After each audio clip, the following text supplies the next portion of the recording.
আজ আমরা যাব নদিয়া জেলার রামচন্দ্রপুর।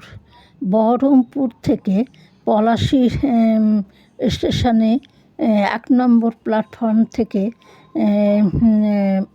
ছোট অটো করে রামচন্দ্রপুরে যাব। আমরা পলাশী পাড়ার ভেতর দিয়ে সোজা রামচন্দ্রপুর। সবুজ ঘাসের ভরা গ্রাম, কামারখানা, হাপড় টেনে লোহার জিনিস তৈরি করছে। সবেদা গাছে সবেদা পেকে তলায় পড়েছে। এখানে জলঙ্গি নদী বয়ে চলেছে।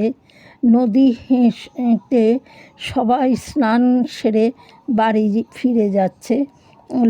এখানে লোকনাথ বাবার আশ্রম আছে। প্রচুর লোকজন এখানে আসে এবং আশ্রমটি দেখতে খুবই সুন্দর। এরপর এলাম আমরা একটা খুব সুন্দর পার্ক।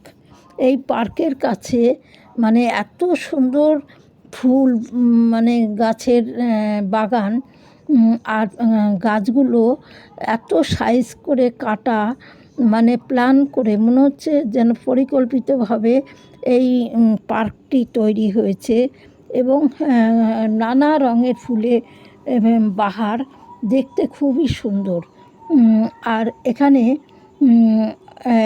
তোমার খুব সুন্দর একটা শিব ও কালী মন্দির আছে।